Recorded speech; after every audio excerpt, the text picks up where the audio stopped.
So we collected a few of these glasses because people leave them behind and brought them back. And I remember we put them in our dishwasher, and the logos from the beer fest all washed off in the beer in the dishwasher. So we went back the next year, and people just leave these glasses all over the place. So we went around at the end of the beer festival and just collected all these glasses. From the grass,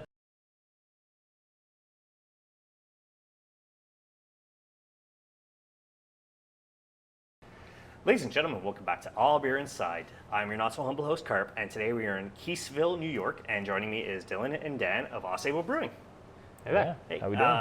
Very good. Thank you very much for taking time in your schedule to speak with us about your brewery, everything that's coming out of Ausable when it comes to your beer, and all your stories and stuff. So thank you very much once again. You brought me out some tasty looking beers here to try. What am I starting with? First one is Plowman's Lunch. That's our rye Pilsner. Yeah, it's one of our lighter beers that we pretty much always have on tap. Anyone who comes here looking to drink Budweiser or whatever, we have an amber ale that's always on tap, and then this rye Pilsner is one of our go-tos. Awesome. As we do. A toast. A toast. Yeah, the rye's not overpowering. It's nice, incredibly balanced. No, and it's rye that we really enjoy brewing with. We found it early on when we first started this place, and we've incorporated that rye into a lot of our different recipes because it's really clean. It's New York grown rye, and it's nicer than any other rye we've worked with from any commercial place. So we throw it in our go-to IPA, that Pilsner, and a number of other things. Yep, Valley Malt. Shout out to Valley Malt. Yeah, it's a great product. Yeah. I know there's a malting company on the 9 as well. Or there was. Not anyone malting right on 9. Yeah, I thought something Malt Co. or... Well, there's a big distributor up there, and that's where we get the bulk of our ingredients from. Which is really convenient that we have a place that close to us, especially as such a small brewery. Yeah. We're able to go pick up ingredients ourselves. Not pay shipping of pallets, which everyone else is doing. And not feel the need to paying that shipping load up on order truckloads. A truckload of malt at a time. We can just go pick up for a couple of weeks at a time, which is nice. Yeah, because my folks had a place in Chazy. Unfortunately, pandemic, they kind of had to get rid of it. But I remember every time coming back, I'm like, ooh, a malting place. Yeah. Well, cool. And they've been there for a long time as a distributor. I actually used to get like a 50-pound bag once every few months when I was home brewing, and now they're massive. They own multiple different distributors throughout the U.S. It's Country Malt Group, but we have known them for so long that we actually have a close relationship with them, and have had times where we're like, whoa, we're really low on this. All of a sudden, we need it for tomorrow, and they'll help us out. So it's great having that local tie. Yeah, I love hearing that stuff. So, I mean, you're brothers, so we'll skip how you got to know each other. What made you guys decide, hey, let's open a brewery? Well, I'm a bit older than he is, so I got into it first. Our dad was actually a home brewer back in the 80s. Go way back to the roots. It was our dad. I used to help him cap his bottles. I just placed the caps on when I was like 3 years old. But then you helped him drink them. Helped him drink them, yeah. When you weren't supposed to, probably. But yeah, we both kind of grew up with that smell in the house, and it's kind of nostalgic for me. So when I was in college, I started home brewing. And got an apprenticeship my senior year in college. And then we moved in together after he graduated high school. I graduated college, and we started home brewing together. Then I started teaching him how to home brew. And I ended up going out to California, going through the UC Davis Master Brewers program, and working as a brewer in California for a while. Came back east, worked as a brewer in Vermont for a while, and then he was graduated college, and I don't know. We said when we were homebrewing together, we were like, oh man, wouldn't it be cool to open like an on-farm brewery where we grew some of our own ingredients, and like, oh, that's a crazy idea. And then he actually went and became a professional brewer, and I went to school for agriculture, and when we got back together in Vermont, it was like, is this still something we want to do? Hell yeah. So we did it. Yeah, Vermont is wild. So many breweries in such a little state. Totally. And so we were in southern Vermont looking at the scene there, and it was like the craft beer scene was huge, the local farm scene was huge, but across the lake, we're just across the lake from Burlington right here. And Dan has a good friend who was starting a farm here, and he told us like, hey, like check out the Adirondacks, which is pretty close to where we grew up in Potsdam.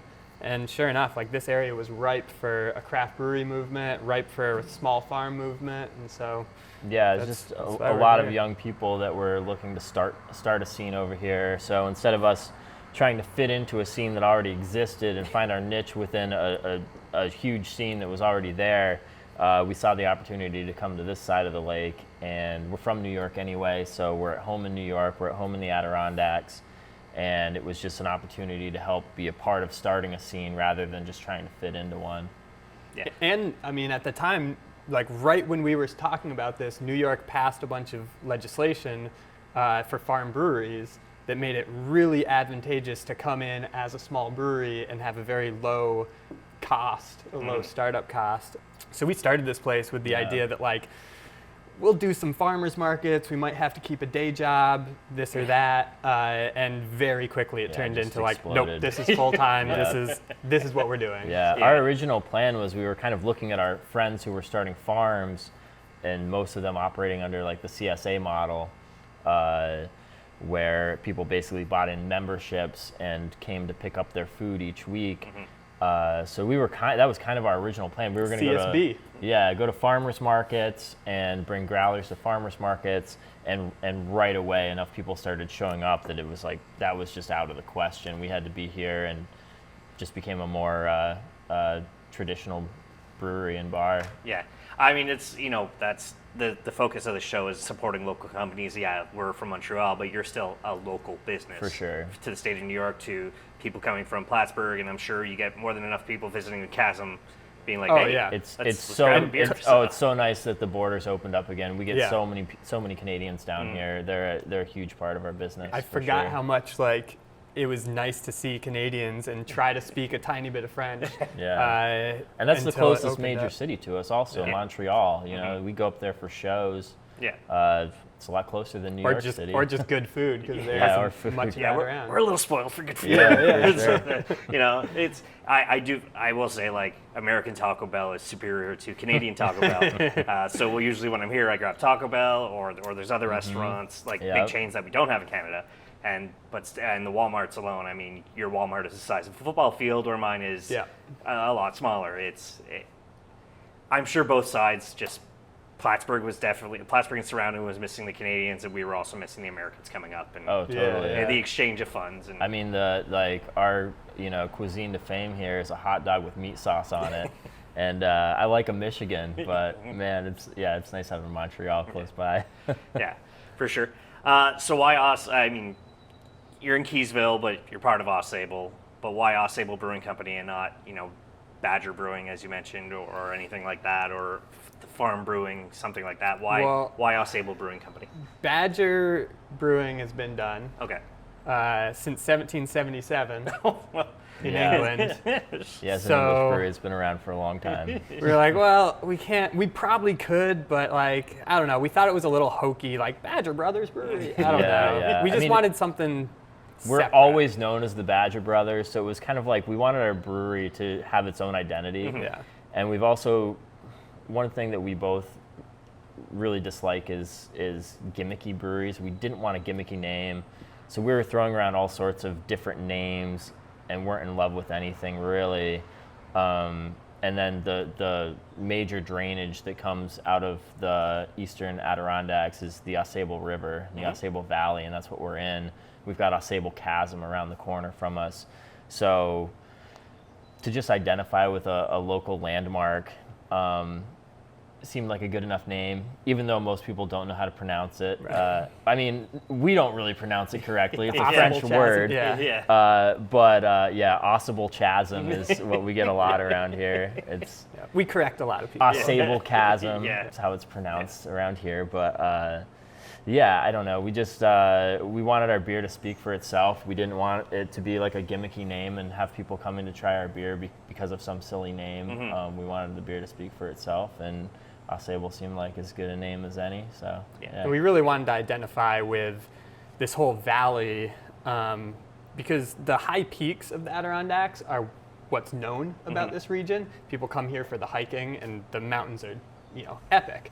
But the valley that runs from the high peaks down to Lake Champlain, like down here is where the farming is, and back in the old day, there's the farming down here that helped support people up there, and we're trying to get back to those roots. So it's kind of like this whole Ausable Valley is our community. Yeah. Yeah. I know at one point you guys used to close during the winter. Do you still close during the winter? Yep. Okay. I'm assuming it must be freezing back there if you're trying to brew. No, we can keep it warm. Okay. But our summers are so insane that we just kind of need that downtime to reset, and we found it works really well for us actually, because we're sort of a destination brewery. People have to travel to get here, so by having that break, we get a break from the public gets a break from us. When we reopen in the beginning of May, people are excited. We're excited to start brewing and being open again, and people are excited to come here once the weather breaks. And we do so much of the work here ourselves, so much of the building, and like it's the two of us. We have a few employees now that help bartend, but we do everything else. And that winter time, when we're still brewing some, but like we have time to fix all our equipment, buy new equipment, build stuff, renovate things. A lot of construction. Yeah. And the other side, we do a lot of aged beer here. That's tough to do in other facilities that have that just like 24-hour grind. Because we have that downtime, we get to do a lot of our barrel-aged beers that age for a couple of years, barrel-aged sours that age for a couple of years, and really expand, have a pretty unique, diverse selection, and brew a lot of those beers that age all winter, and then we can have to release the following summer. Because I know the summer I was here before the pandemic hit, these walls didn't exist. It was still Correct. an open thing. Yeah, that was this winter. This winter, Yeah. yep, Okay. Exactly. Yeah. Do you find the locals really stepped up when, it does help that you guys get Canadians, but were locals even stepping up even more to buy the beer during the pandemic? Yes, totally. We want you guys Absolutely. here. Totally. Yeah, we feel so fortunate to have the customer base that we do here. Yeah, it was great. That's awesome. I mean, minus the pandemic, because that's clearly everybody's roadblock and difficulty for the last 30 months or so. Any kind of other roadblocks, difficulties? Did Keeseville be like, we don't want a brewery? Or the city was very welcoming, here, take super welcoming. Everyone was the town board was very welcoming, lent us equipment to help try to do stuff. People around here want to see things happen, and that's part of why we situated right here. It's like the community was ready for something like this and fully embraced it. Fantastic. What's the second beer I'm doing here? That is Wayne Legitsky. So that is one of our most popular. It's all mosaic dry hopped American Pale Ale. Named after the great one. We're big hockey fans, so shout out to the Avalanche. I mean, you guys are surrounded by as much winter as we are in Montreal, so I'm hoping you're hockey fans. Yeah, we play as much pond hockey in the winter as we can. Yeah, that's one of our go-tos. I probably drink, it's a very simple recipe, but I probably drink more of that beer than anything else. Yeah. It's awesome. As we do. Yeah. A toast. A toast. A toast. Yeah, super crushable. Yeah. Wow. Yeah, and it actually has a touch of caramel malt in it, which is in these days in a hoppy beer, you never see that. It's kind of shunned, but we like it. It backs up those mosaic hops a bit. We use a bit of a Caramunic 80 in that. It's like a darker malt that's just got these deep caramel raisiny flavors, and just a touch of that really helps bring out that fruitiness of the mosaic hops. It's considered an American IPA style. Right? Yeah, that's what we call it. I do find American IPAs, you get a little bit more of a malt backbone than you would, a haze bro, as they call them. Or totally. So, Dan, you mentioned you've been more or less brewing since you were 3, but what's that first beer? I took a break in there for a little while. Being involved, though, in the home brewing kind of industry since you were a very young age, what was that first homebrew beer where you're like, this is it, this is what I want people to try to bring our name up? Just when I switched, all grain brewing was a big step, obviously. When I switched to all grain brewing, and even doing it on a very crude system. But I think more than anything, it was when I started brewing professionally that I was like, this is what I want to do, because you never really. There are so many home brewers that think they want to own a brewery, and my advice is always like, get a brewing job before you open a brewery. Like, and they don't always do it, and that's fine. You don't have to take my advice, but for me, I know it was very good for me to go work in the industry and be like, yes, this is what I want to do. Because I think there are a lot of people that romanticize starting a brewery, and then they take this like fun hobby and turn it into a job that they might not like. It's a lot of work. It's a lot of work, and it's messy. A lot of industrial work. And that magic of like throwing stuff together and seeing what happens, like that goes away. You don't want to see what happens. You want to know what happens. You want to isolate variables. You want things to come out exactly the same every time. A boring day is a good day. You know, like it's not a glamorous job when you're actually, this part's fun. Yeah. But the actual job's a grind, you know, it's very industrial work that isn't for everybody. Yeah.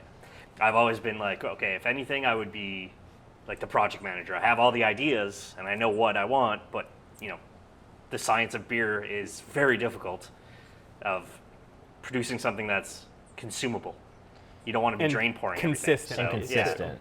And that's even with other professional breweries. I especially in the craft brew industry right now, that's just exploding.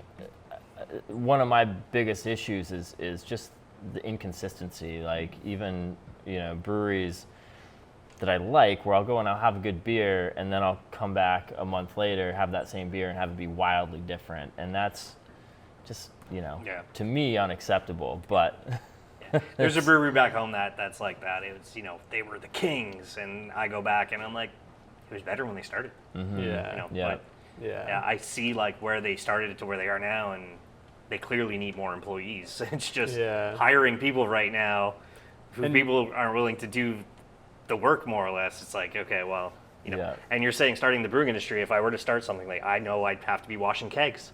I know I'd have to be pouring flights. Like that's if I were to get in the industry, I'm very happy with what I'm at right now. Ultimately, my dream job is kind of this on a full-time basis, but that unfortunately, this is not financially viable for somebody who doesn't have a regular job yet. Awesome. And what was the first ever beer that came out of Ausable Brewing Company? When we first opened, we had 5 beers on tap, and 4 of those are still regular mainstays. Okay. Plowman's Lunch being one of them. And North Country. Well, North Country Common. Yeah. That was our amber ale that he mentioned earlier. That's also just light, smooth, easy drinking. We have a hoppy red ale that's called Jungle Hustler. And then our go-to IPA, Face Court IPA, that's about 10% rye in there. And then we had an Imperial Scotch Stout, which is still one that we rotate every now and then. And it was actually one of the first ones. Dan homebrewed it like long ago. Like my earliest brew that we still kind of do. It's a different beer now than it was. Yeah, and then we brewed it together at one point differently. And then like, I don't know, that recipe's been around a long time until we finally put it together as a professional recipe. But we bought our system. We started on a tiny little system. It was basically a glorified homebrew system. When I was brewing in Vermont for another brewery, we bought that just to play with in our garage. Yeah. So we had the advantage. We'd been brewing on the system for a couple of years before we opened. Okay. So we had a lot of stuff it. really dialed on it. So as soon as we finally opened, like we had a lot of recipes in the bag for that system. Practice makes perfect, right? Yeah. So, very cool. Your logo with the hop flower, and then it almost looks like a mash paddle with an arrow.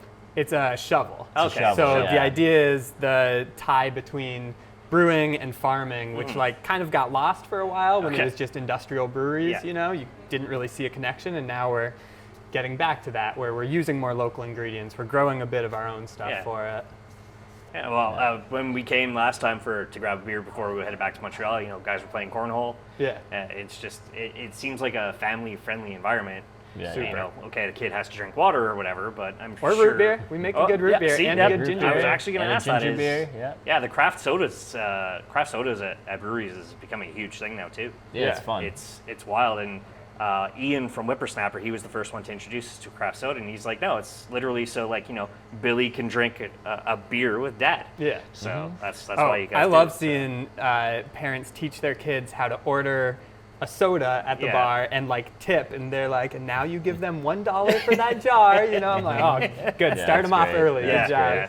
Some pretty unique names, and at least when I was here, you guys only had growlers, but that was like 4 years ago, or at least that I recall. You guys have some pretty unique labels too. What made you? They're not like really explosive, but they're very like standard and out there, and like this is what it is. Let's not mess around. What made you guys decide that, and not the crazy labels with all the puns and all that stuff? Now you already mentioned you're not big fans of puns. Yeah, so. it's kind of our style. We always like more simple, straight to the point, straightforward labels. Straightforward. Just sort of, we've always gravitated toward just like a classic, clean look. And some of ours are a little busier than others. We have a friend who's a tattoo artist, Dennis Smythe, and we've had him do some of our labels, the ones that have more going on and are, better artwork. Definitely more fun. Yeah. Who does your labeling, or is that you guys do it? And we do all the labeling. Okay. Yeah. I'm getting better at Adobe Illustrator. But yeah, so it's kind of a combination of the simple stuff that I can do myself and having some, especially our friend Dennis and some other friends who are better artists do a label for us here and there.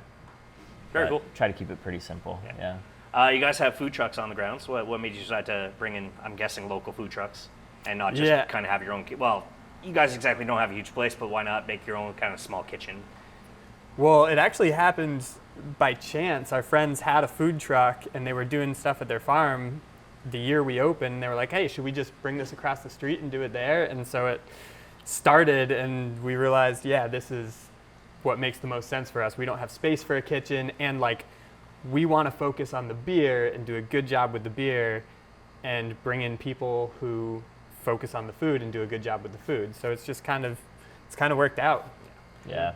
I don't want to run a kitchen. Yeah. Any kind of food and beer pairings, or just kind of suggestions like, oh, you grab this, maybe have the pale ale. If you did this, have this, or it's just... We don't really tell people how to drink and eat, Oh, we never say tell, we say suggest. I love our Jungle Hustler Hoppy Red with meat. Okay. That's like one of the few that I will say, like, if I have a plate of meat, I love having that Hoppy Red Ale. It's just like good, like malty, slightly hoppy, good rich balance to it. But yeah, it's like you choose your own adventure here. Yeah. Simple enough, as some people, like, I live in the city, it's very busy. Thankfully I work from home right now, but my life is constantly in flux, whereas I could just come out here, enjoy a beer, stare at the mountain, stare at the skies. If I don't have to rush back home, maybe go to Ausable Chasm, do the river ride or the hike or something. So I'd like that, the two versions, like the pendulum of I go from a busy life to just chilling on a patio or a terrace and having a beer. And that's what our space is. Our space is very low key. People spread out and just enjoy themselves. So we also try not to take our beer. Obviously, we are serious about our beer, but we try not to push that. We try to make this a fun environment and not be too serious about our beer when it comes to interacting with customers. But on the other side of that, it is really fun when we do go and do like a more traditional beer pairing with a restaurant, which we've done here and there, and that's always really fun to work with a really good chef and pair our beers with their food. Good stuff. Have you done any collabs when it comes to either brewing? Like, let's say with your stout, you use a local coffee maker, or now you mentioned you already use pretty much homegrown local ingredients. But anything outside of that, that's in a sense a collab that you put their little logo on your beer too. A little bit. Fledging plowmen. So we worked with a local farm and used sage from them in a beer and used their logo as part of the beer. They're good friends of ours. A little bit of that. We pretty much just try to source as local as possible with any outside ingredient. Like anytime we are adding something different to the beer, which isn't too often. Most of our beer is pretty straight up. But yeah, we try to source it locally and and we don't showcase do a lot of flavors in our Okay. beer. Yeah, like what he was saying, when we do, we use a local product if we can. But we don't do a lot of flavored beers. Like we both love German beers that are beer. Yeah. You know. That's, clean, balanced. Where we beer. are in Quebec, it's Belgians. Yeah. That's I where it all love started. Belgian beer Cool. too, And now it's yeah. crazy, but former interviewed l'apothicaire, or apothecary, when you translate it to English, they're pretty much all classic styles. Yeah. It's very rare that they make something wild. And, Yeah. and it's good that I have those choices. Yeah. Yeah. So, I come here, I have your beers, and then I head up to Oval, and, Jesse's making some pretty wild sours there too. It's I've got choices. Yeah. Which is Yep. nice. So, and mentioning that, if you could collab with anybody, a dream collab, North America, the world, what are one or two that you'd love to have, your beer with them, but also that head brewer here with you, and kind of either their knowledge or you teaching them? Like, what are those some dream collabs?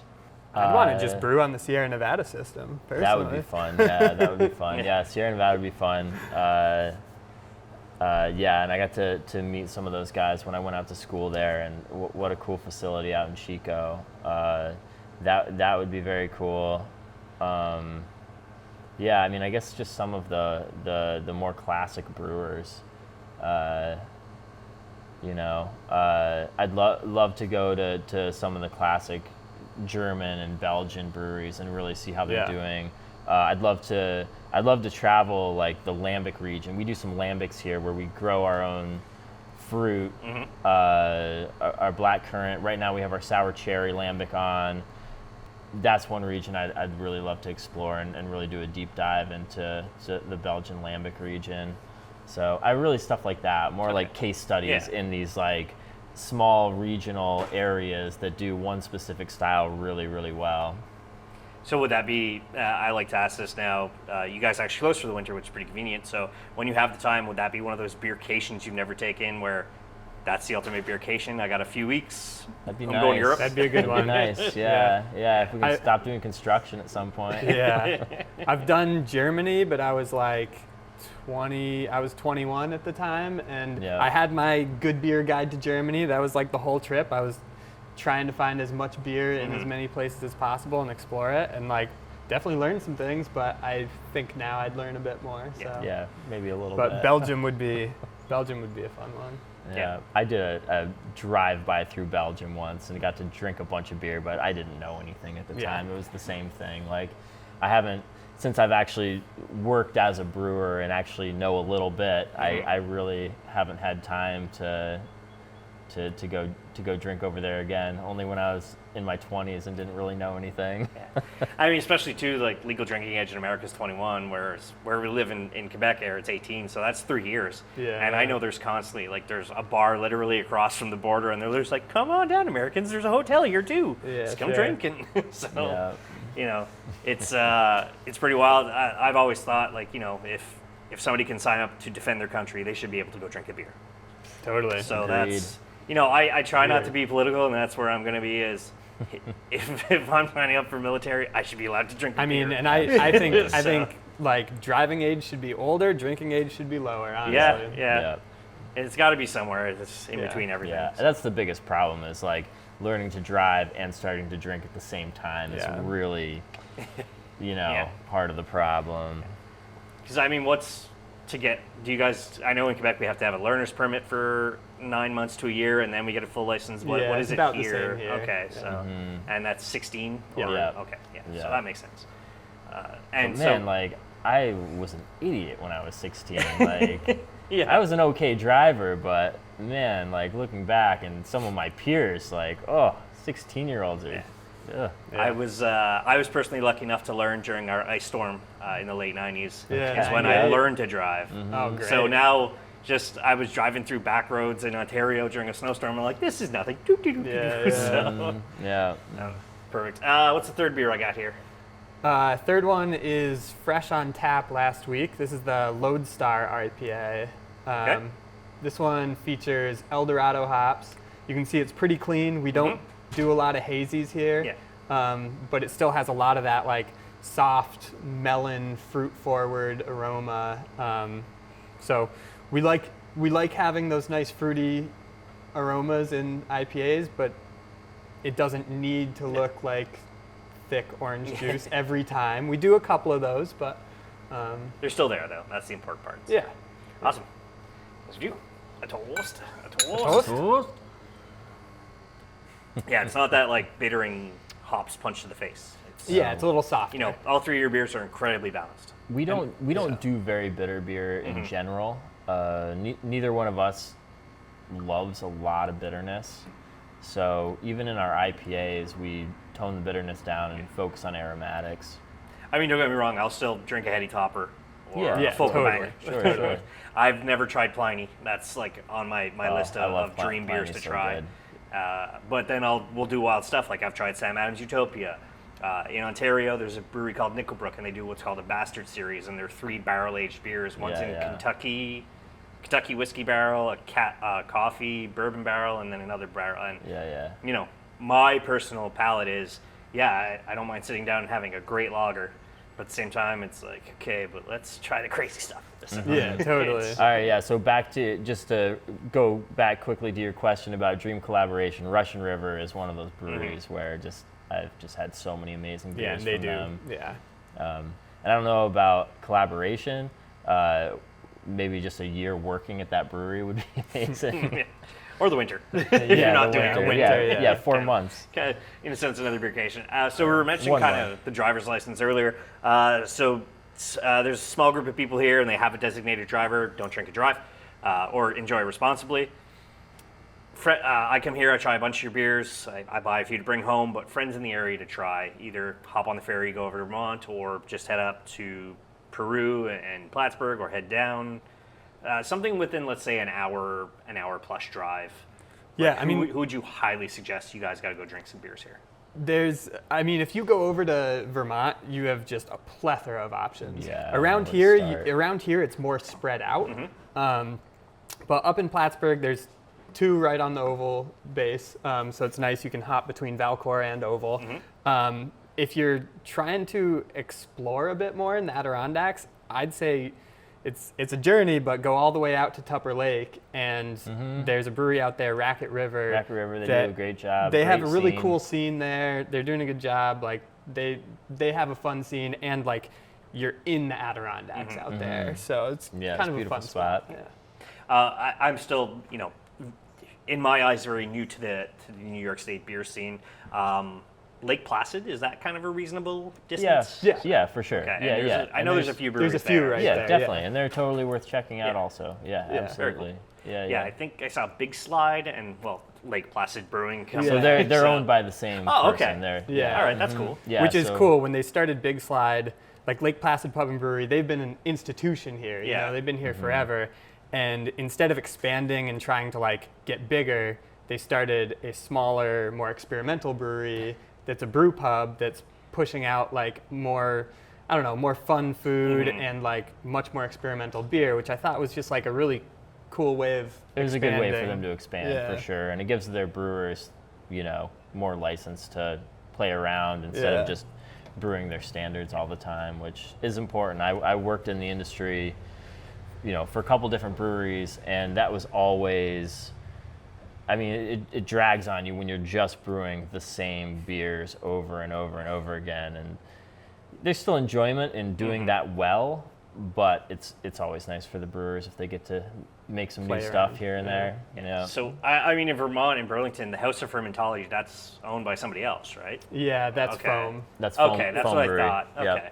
Because I remember I, again, just before the pandemic really kicked up steam there in September 2019, I'm like, I could go on a small little personal beercation. I rented an Airbnb, just somebody's room in a condo, and then I did it. And I'm looking on the Vermont app like, hey, where's this House of Fermentology? Why can't I drink there? Because it's on the app, but it's not a physical location. It's same thing with the New York State brewing app that I use too. That's how I'm discovering more and more of you guys. And it's when we can eventually get down to Brooklyn and Queens, because the brewing scene in New York City, holy, blowing up. Yeah, insane, it's funny. In the city, a few years ago, there wasn't that much of a brewing scene, and it's finally exploded down there. Part of it's the cost of operating a massive building. So you mostly just saw big breweries going in. Yeah. had obviously some backing, and we're able to like, Brooklyn Brewery and Bronx Brewery, like, bigger regional breweries. But now you're starting to see more smaller breweries, which is nice. Yeah, I mean, even Evil Twin, they have, it looks like a small little greenhouse. Really? And with beers that are 37 words long, and I'm just like, I want number 12. Yeah. I love the concept, but that's all I need. It's just number 12, 10, 7, and etc. So, what's the fourth beer I got here? The one I'm drinking. Yeah, that one's, it's a bourbon barrel aged double brown ale. Woodford Reserve barrels. Yeah. Yeah. So a lot of breweries do like a big stout in a bourbon barrel. We decided on a double brown ale that really complements that like caramel, toffee, vanilla notes really well without being this like really rich, heavy stout. That nose is beautiful. It's a bunch of German Munich malts, some dark Munich, a little bit of like a heavier Cara Munich, and this is yeah. Toast. Yeah, enjoy that one. Toast. Yeah, this is something you enjoy. You don't just. Yeah, personally, as somebody who very much enjoys bourbon, this is for me. Yeah. Yeah. Yeah, we have Got a couple of beers that are a couple of our favorites to do a first run through a bourbon barrel. This is one of them. Very simple recipe, but it just like that balance of malt, it really complements the booziness, the bourbon. And the other one we do that's really fun is a strong amber ale with ginger in it, and it's a play on a whiskey ginger. It's called Highball. Okay. And that one's awesome. Yeah, and we've got barrels of that are about ready to keg up. Nice. So bottle up and keg up. And speaking of that, what's next is Ausable Brewing as a brand? I mean, there's been a lot of change in the past couple years with the pandemic. Like as you mentioned when you were here before, there were no cans or bottles. COVID changed that, and it's been one of the best things for us to be doing 4-packs, and we're just doing it in-house, super small scale. So at any time we only have like 2 or 3 cans available and a few bottles available, but we're at the point now where we're kind of just like getting in a groove of what it looks like to be putting out some more packaged beer and getting the brands down, because we brewed a bunch of new IPAs all through through COVID in order to like put out some different stuff in cans for people to try.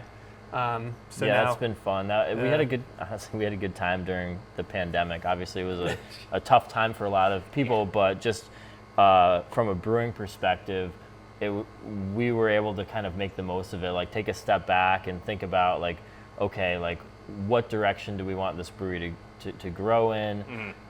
We wanted to start doing some canning and more bottling anyway, and then we were really able to start like developing some new brands, take time to start coming up with labels, and really make some improvements that we wanted to make anyway, and kind of take a step back and think about how we wanted to grow. Yeah.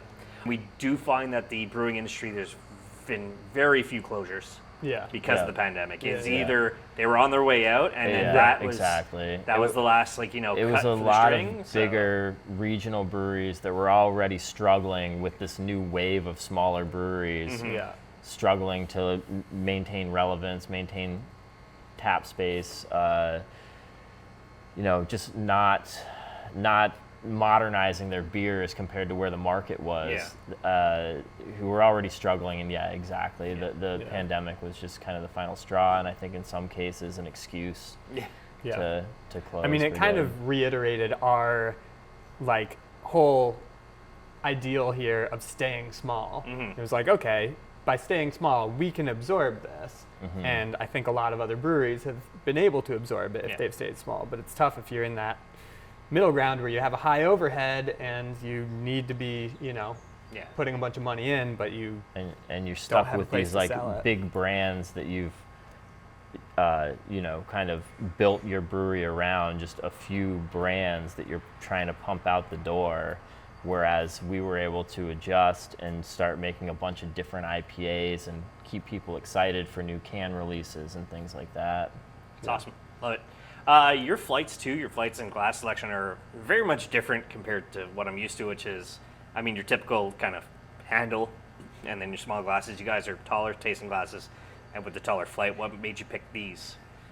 How much do we tell this story? Well, we went to a beer fest. We went to a beer fest. They were serving in these glasses, and we liked them. So we kind of picked up on it and figured, like, the thing that's nice about it, this is, it's 4.75 ounces to the rim, so you get a good 4-ounce pour, but it looks like a lot more. And it's just nice, you can really see the different colors that way. It kind of looks nice in the paddle. So we collected a few of these glasses because people leave them behind and brought them back. And I remember we put them in our dishwasher, and the logos from the beer fest all washed off in the beer in the dishwasher. So we went back the next year, and people just leave these glasses all over the place. So we went around at the end of the beer festival and just collected all these glasses. From the grass, I'm so not that person. I'm because in Montreal we have the Mondial de la Bière, so the World Beer Festival in Montreal, and I've been going 15 years, and I got 15 different glasses. Oh yeah, and some people are diehards, but then like a bunch of people just get sloppy and leave them. I mean, we've seen, because we've done a bunch of brew fests now, and we see at the end of the night like how many glasses and just random things get left all over the place. It's like, brew fests are a funny scene afterwards. Hang out late enough, and there's a bunch of random stuff. So the short story is that we got a bunch of them for free, and then we found the source that sells them and bought more of them. Speaking of which, with brewery festivals coming back, like, how good does that feel to see people going out and enjoying themselves and still being pretty? I mean, myself, we just had another beer festival in Montreal, and I stayed away from the larger crowds, but still, it's nice to be out there. It is. It's nice. Like, how does that feel that 30 months of the pandemic, and yes, it's still going on. It's not as bad, but still, it's there. And just going back out to these things and being respectful of each other, and not seeing anybody just coughing open mouth everywhere. Well, we still haven't opened our original bar inside. Okay. So we used to serve everything inside, and now we're serving out of a trailer with taps through it that we bought originally just to do events with. But as soon as brew fests and stuff. Yeah. But as soon as the pandemic hit, it was like, well, let's set this up and get an outdoor setup going. And so we just changed everything to an outdoor setup.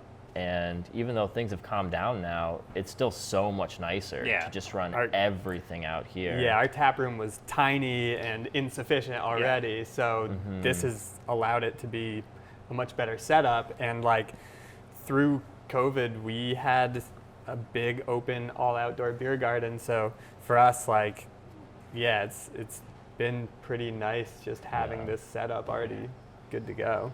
You guys seem to have adapted so well. Yeah. Because, like I said, the first time I came here, there was just the frame of the barn. That wasn't there. I went inside, and it was a tiny room, and there was another group of, I think, people on cycles, and we're all, like, squeezed into the room, drinking beer, and I'm just like, man, this place has so much potential. I can't wait till this is done, and then come back a couple of years later, and I mean, it's you guys just keep going and keep kicking butt from what I can tell, so that's a great part. And personally, as somebody who still travels to Plattsburgh, not being able to drink your beer during the winter is a little frustrating to me, but that's me. So it's still, I'm loving it. You guys keep kicking butt, and I hope you keep kicking butt after this. Anything coming up? Parties, or I know you guys have a stage, so you clearly have a band. I'm assuming every Friday, Saturday night, or just one night a week, every Thursday, Friday, Saturday we have bands and food trucks all 3 nights. But in a little over in the beginning of September 10th is going to be our 8-year anniversary party. So that's going to be a big party here, and that's our anniversary is always one of our biggest days of the year. We always tap some special kegs. We got a few things set aside for it, so we're gonna have a fun throwdown that day. Love it. Yeah, it's a good time. Looking forward to it. Hopefully, we can make our way out to that. Maybe make an episode of it. Who knows? Yeah, sure. Thank you both very, very much for coming out and letting us do this. Finally, I know there's been some delays, pandemic, and then me actually getting COVID. But thank you once again. I appreciate anybody who's willing to take time out of their schedule to speak with us about their brewery, their love of craft beer, their love of supporting local businesses, and all of that's included. I've honestly got no other questions for you guys today. So for those who are looking for you guys, 1, where they can physically find you, and 2, where you are on social media and the internet and all that stuff. Sure. So we are in Keeseville, New York, 765 Mace Chasm Road. It's an old farm road, so you might get lost, but come find us. And then, yeah, you can find us on Instagram or Facebook, Ausable Brewing Co. We're usually posting, so. Yeah, we don't do much distribution, so you got to come here to get our beer. Amazing. All that's going to be in the show notes. As for us, allbeerinside.com is the website, at allbeerinside on all social media. And as I say at the end of all episodes, drink craft, not crap.